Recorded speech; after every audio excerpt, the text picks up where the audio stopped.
Did you know that IKEA stores have no straight aisles? You cannot walk directly from entrance to checkout. There's no shortcut at all. And if you try to find one, and everybody tries to find one, you are destined to fail. Yes. Now here's the thing. That is not a flaw in the design. That is actually one of the most carefully engineered consumer environments ever built in the history of mankind. Every turn you'll see there, every room setup, every placement of a plant pot and a lamp is calculated to get the maximum number of items in your basket before you reach the exit.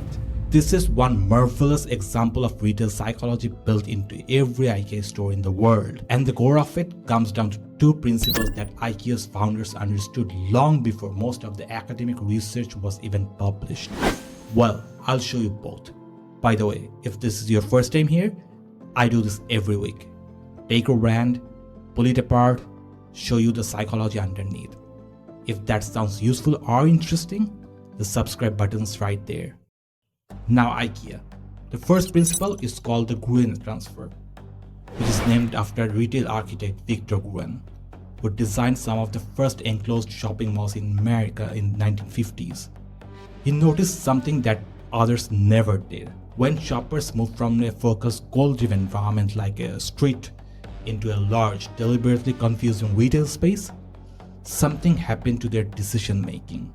They shifted from intentional purchasing, I came for the specific thing, to impulse purchasing. The confusion and sensory overload paused their internal shopping list and replaced it with pure environmental response. IKEA's one-way floor plan, the long natural path, is the Gruen Transfer at industrial scale. You walk in with a list, maybe a bookshelf, maybe just a spatula. But the route takes you through a fully staged bedroom, a fully staged living room, a children's room you didn't need. Why would you? You don't have a kid. And all of this before you get anywhere near what you actually came for.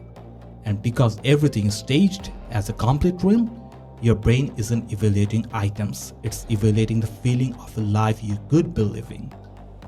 By the time you reach the marketplace section, you have been emotionally primed for 40 minutes, and interestingly, your basket has things in it you never planned to buy. But the floor plan, that's the manipulation side of IKEA's genius. The other side is genuinely fascinating, because this one is something they actually do for you, not to you. We can call this the IKEA effect, first documented in a 2011 paper by BehavioralEconomist Norton, Motion, Reilly. When people assemble something themselves, even badly, even when it takes 3 times as long, even with 2 extra screws, you are quietly going to ignore.